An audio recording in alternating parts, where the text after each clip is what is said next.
मैं तो सोचता हूँ कि अगर आपको रियली सेफ रहना है और अपने आपको एकदम ही सेफ रखना है और आपको लिमिटेड रिस्क पे रखना है, मैं हमेशा सोचता हूँ कि आपका जो मेजर चंक ऑफ वेल्थ है वो एक अलग बैंक में नॉन डिजिटल असेट, या sorry non nothing to do with digital, आके नेट बैंकिंग के साथ ट्रांसफर ये वो कुछ नहीं, आपका मेजर वेल्थ या कुछ भी है ना एक ऐसे बैंक में होना चाहिए जहाँ पे आपको एक्चुअली फिजिकली चेक जाके डिपॉजिट करना हो, तभी जाके चीज़ें हो।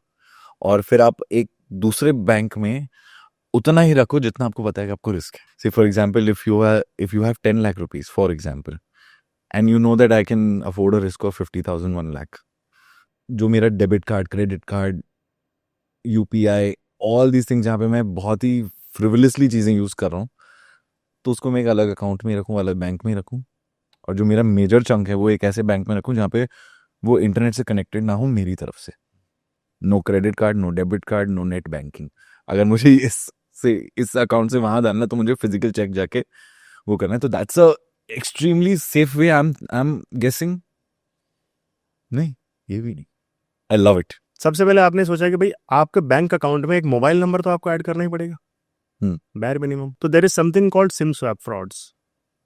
अब सिम स्वैप फ्रॉड्स में क्या होता है, ठीक है, सिम स्वैप फ्रॉड्स में आपका सिम कार्ड कोई और एक्टिवेट करवा लेगा, आपके फ़ोन में नेटवर्क आना बंद हो जाएगा। अब ये कैसे होगा, वो जैसे लेटर सपोज आपका जिस भी कंपनी का सिम कार्ड है, जियो का है, एयरटेल का है, बीएसएनएल का है, ठीक है, ये सबसे पहले देखते हैं कि कौन सा टेलीकॉम कंपनी में सिम इशू करवाने का प्रोसीजर क्या है और उस प्रोसीजर में लूप होल क्या है। फिर उस स्टोर पे जाएंगे, उस स्टोर के रिप्रेजेंटेटिव से बात करेंगे, यार तेरे को मैं 50,000 रुपये दूंगा, ये नंबर है, इस नंबर का मुझे डुप्लीकेट सिम इशू करवाना है, ठीक है, जीरो सिम इशू करवाना है, तो इसके जो भी डॉक्यूमेंट्स हैं ना वो मुझे दे दे, मैं ही लेके आऊँगा, और तुम ये मान लेना कि हाँ एक्चुअल यूज़र आया था, उसको मैंने नया सिम इशू कर दिया, ठीक है, वो इशू कर देगा। अब वो कहेगा रात को 7 से 9 के बीच में सिम कार्ड एक्टिवेट होगा।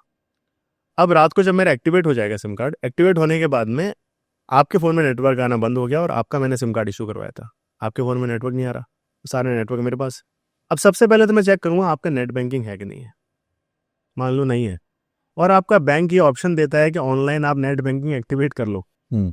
तो आपके नहीं एक्टिवेट करवाने से फ़र्क नहीं पड़ रहा। अगर वो ऑनलाइन नेट बैंकिंग एक्टिवेट करने का ऑप्शन बैंक दे रहा है तो मैं जाके एक्टिवेट करूँगा, ओटीपी तो आएगा, ओटीपी मेरे फ़ोन पे है, सिम मेरे पास है, मैंने एक्टिवेट कर लिया।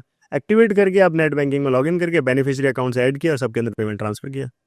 आप रेस्ट अश्योर्ड सो रहे हो कि अरे मेरे बैंक से तो कोई पैसा ही नहीं निकाल सकता, तो पैसा निकल गया। तो SIM swap fraud is something which is very scary. इस ये एक ऐसा फ्रॉड है या मॉडस ऑपरेंडी है जिससे मुझे भी डर लगता है, मैं भी नेटवर्क का ध्यान रखता हूँ।